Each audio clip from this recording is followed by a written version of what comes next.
Jesus Christ is the source of much controversy, and I'm not surprised by that because he is the difference between life and death. And the enemy doesn't want you to have a true understanding of him.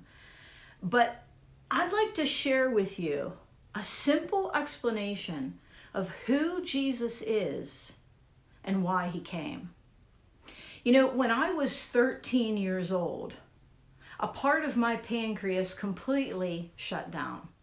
I got very sick and found out that I had type 1 diabetes.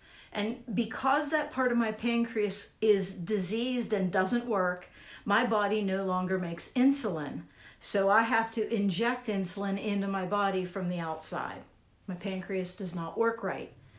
Therefore, if a friend of mine were to be diagnosed with diabetes and request a pancreas transplant from me, I couldn't give it. Even though I wanted to, my pancreas would not help them because my pancreas is already diseased. It does not work right. It's already infected, if you will.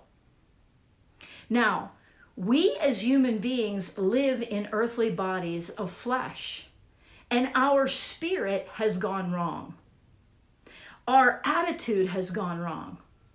We are sinful. That means that our bent inside of us is against God and toward ourselves. That has infected our flesh, if you will. And so even if 5,000 human beings wanted to surrender their lives and be crucified so that everyone else could live rightly, it wouldn't work because we're all infected. All of our flesh, all of our bodies are infected with that sin nature. And that is precisely why Romans chapter 8, verse 3 says, God has done what the law, weakened by the flesh, the law, our inability to obey God. God has done what the law, weakened by the flesh, could not do by sending his own Son in the likeness of sinful flesh, and for sin, he condemned sin in the flesh.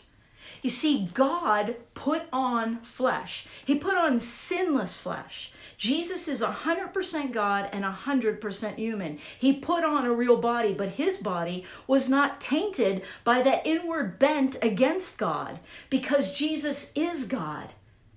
And the Father is the one that he loves. And so his flesh was not tainted. Therefore, he could give his as a sacrifice so that we could be made right.